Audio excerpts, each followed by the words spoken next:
Inaalis ko muna yung kanyang mga pagkalikpik na ganyan. Para mabilis natin siyang ayan, mabilis natin siyang kaliskisan. Para hindi siya nakakasagabal sa ating pagkaliskis.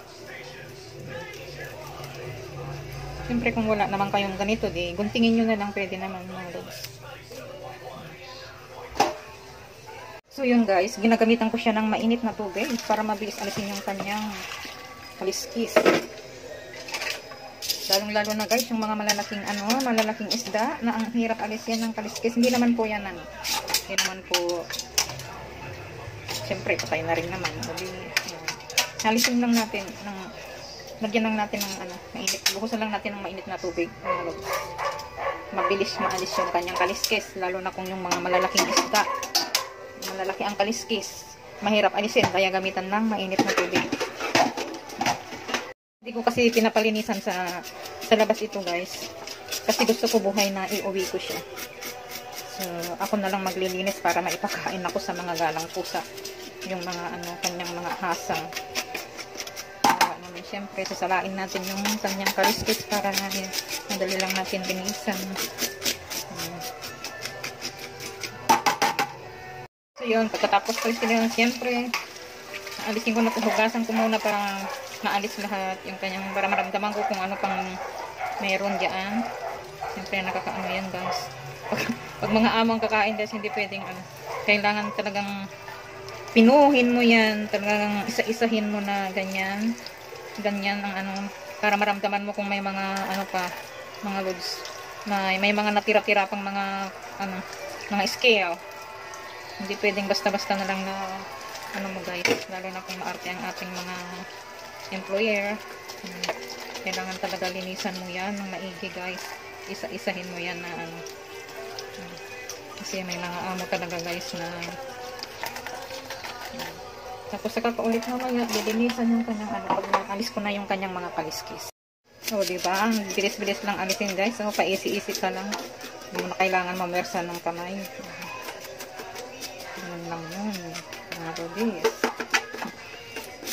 Nagtataka ang aking employer noon pagka nagkakaliskis ng malalaking isda, paano ko daw yan naalis yung kanyang kaliskis na isda guys.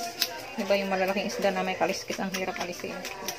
So yun ang sikreto ko kung paano mag-alis ng mga kaliskis na hindi ka na magkanda-kanda hirap. So ayan, pagkatapos ko pong linisan, lalagyan ko ng asin.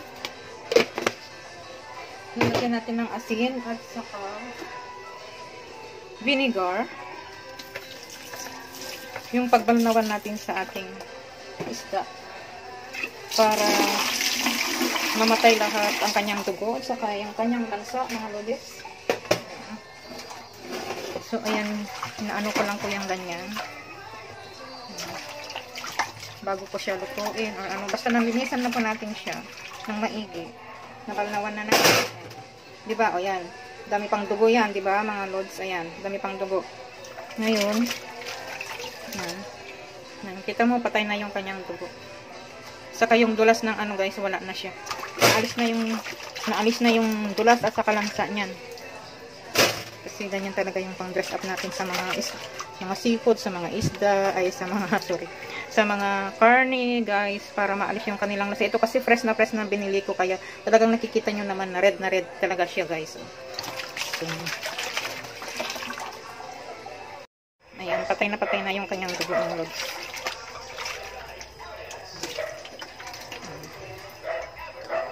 Ayan guys, pag hindi ko pa naman linutuin kaagad-agad, pre-preserve ko na siya bago ko siya ilagay sa refrigerator or sa freezer natin guys, para anytime na gusto mo siyang lutuin, may taste na siya, ready to cook na siya guys. Yan. At kung hindi ko naman siya iihawin or guys, yan, lulutuin ko na siya bago ko siya ilagay sa freezer, para any kind of luto na gusto mo ay pwede mo siyang gawin. Pag naprito kasi guys, pag naprito na yung ating or kaya na sisitcher na siya, pwede na natin silang lutuin kahit ano man yung gusto natin lutuin para sa kanila. So why kung bakit ko yan linalagyan ng powder guys, yung AFP po yung linalagay natin ay para dahil po ano po siya, hindi po siya mag-absorb ng maraming mantika at mag-crispy siya agad-agad. So yun, para matipid tayo sa ating mga oil, mga loads, at hindi tumatalsik ang oil pagka may mga paglinalagyan natin ng powder. So ayan guys, AFP yung ating ginamit. All-purpose flour po yung AFP para sa ating mga kapwa hindi pa alam. So yun, dinodoble ko lang po siyang i-coat para maging mas crispy siya. Siyempre kinakamay ko para mas ano, kasi mas na control natin yung paglagay natin. So i-stay ko muna siya ng mga ano guys, mga 1 minute or 2 minutes hanggat mainit na yung ating oil bago natin siya lutuin. So ayan guys, pag umuusok na siya, ayan, pwede na natin ilagay yung ating, make sure lang guys na nakaready ang inyong takip. Kung hindi nyo pakabisado ang magluto ng ganito guys, ayan, make sure na patayin niya ang inyong apoy. Kung wala kayong takip mga logis, dahil delikado, yan ang cause ng ating mga sunog. So, ayan guys, pagkatapos siya i-fried, dadalawa na lang yan, tapos kinain na libusin yung isa.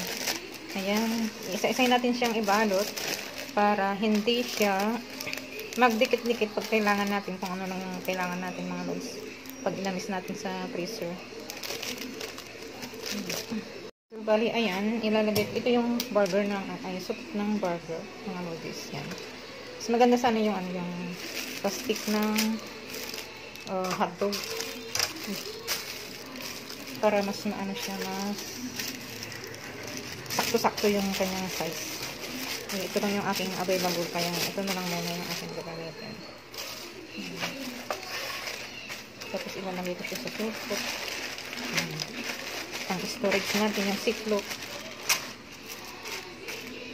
Kung may mga ganito-ganito rin kayo guys na pinag-aalisan ng mga biscuits or yung mga chicheria guys, ito maganda rin ito na pang storage kasi may aluminum material siya na nakaka-fresh ng ating pagkain, mga rods. Maganda rin ito na pang ano sa mga lutong-luto na ilagay natin sa freezer. Kaya ito, gamitin ko rin ito. Yung isa is another option lang kung wala tayong ganito guys. So ayan. Maganda rin kasi ito guys, mas maganda siya kasi yung aluminum foil. Kasi yung aluminum foil guys, nagaano siya, nagdidikit, dumidikit sa ating mga lutong linalagay sa freezer, nagdidikit siya. Pag inalis mo yung ano na hindi mo hintayin na malusaw yung kanyang ice, pag pinilit mo siyang alisin, dumidikit yung kanyang yung aluminum synthetic niya. Kaya kailangan mo lang siya guys, lagyan ng level. So, yun ang ating tips for this time mga lodis. For more tips, follow. Thank you.